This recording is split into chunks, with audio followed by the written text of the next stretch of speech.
Guys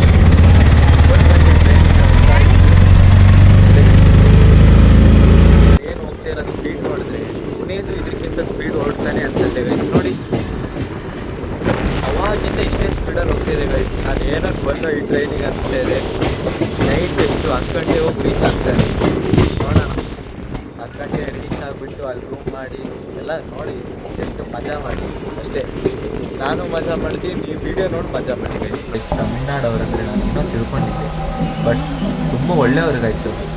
ಯಾಕಂದರೆ ಪರಿಚಯ ಎಲ್ಲ ಏನಿಲ್ಲ, ಅವರೇ ಬಸ್ ತೋರಿಸ್ಕೊಟ್ರು, ಬಸ್ಸಿಗೆ ಕಳಿಸ್ಕೊಟ್ರು. ಒಬ್ಬ ಹುಡುಗ ಸಿಕ್ಕಿದ್ದ ಸೆಲ್ವಾ ಅಂತ, ಏನು ನಾನು ಅವನು ಹಳೆ ಚಡ್ಡಿ ದೋಸ್ತ ಥರ ಮಾತಾಡ್ದ ಗೈಸ್. ಅವನು ಮತ್ತು ಟ್ರೈನಲ್ಲಿ ಒಂದು ಫ್ಯಾಮಿಲಿ ಬಂದಿದ್ರು, ಹೆಂಗೆ ಟ್ರೀಟ್ ಮಾಡಿದ್ರೆ ಅಂದರೆ ಹೇಳೋಕ್ಕಾಗಲ್ಲ ಗೈಸ್. ಇವಾಗ ಕರ್ನಾಟಕದಲ್ಲಿ ತಮಿಳ್ನಾಡವ್ರು ಬಂದರೆ ನಾವು ಅಷ್ಟು ಮಾಡಲ್ಲ ಇರಬೇಕು.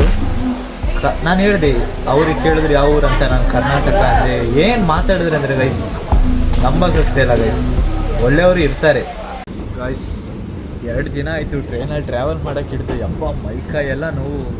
ಹೋಗಿದ ತಕ್ಷಣ ಒಂದು ರೂಮ್ ಮಾಡಿ ಫಸ್ಟ್ ಸ್ನಾನಾಗೇನೋ ಎಲ್ಲ ಮಾಡಿ ಫುಲ್ ಫ್ರೆಶ್ ಆಗಬೇಕು ಗೈಸ್. ಸಾಕಾಯಿತು. ಇನ್ನೇನು ಬಂದ್ವಿ, ನಮ್ಮದು ಸ್ಟೇಷನ್ ಬಂದ್ವಿ, ನಾಗಪಟ್ಟಣ ಬಂದ್ವಿ. ನಾಗಪಟ್ಟಣ ಸ್ಟೇಷನ್ ಇಲ್ಲಿ ಫುಲ್ಲು ಮಾತೆ ಮರೆಯೋನವ್ರು ಇದ್ದಾರೆ ನೋಡಿ ಗೈಸ್.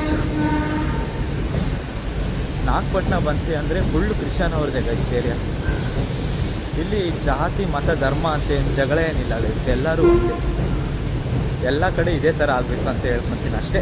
ನನ್ನಿಷ್ಟ, ನಾನು ಜಾತಿ ಮತ ಧರ್ಮ ಏನು ನೋಡಲ್ಲ ಗೈಸ್, ಎಲ್ಲ ಒಂದೇ ಥರ ಇರ್ತೀನಿ. ನೋಡಿ ಕೋಲ್ ಹಿಡ್ಕೊಂಡು ನಿಂತಿದ್ದಾರೆ, ಬೀಸ್ಬಿಟ್ರೆ ಬ್ಲಾಗ್ ಮಾಡ್ತಾಯಿದ್ದೀನಿ ನಿಲ್ಸಲೆ ಅಂತ ಅಂದರೆ ಸೈಕಿರತ್ತೆ ಗೈಸ್. ಗೈಸ್ ಹಂಗೂ ಹಿಂಗೂ ಬೆಳಂಗಣಿ ಬಂದು ರೂಮಲ್ಲಿ ಸ್ಟೇ ಆಗಿದ್ದೀನಿ. ಫುಲ್ಲು ಸುಸ್ತಾಗಿದೆ, ಮಲಗಿದ್ರೆ ಸಾಕು ಅಂತ ಇತ್ತು. ಬ್ಲಾಗ್ ಎಂಡ್ ಮಾಡಿದ್ದಿಲ್ಲ ಗೈಸ್.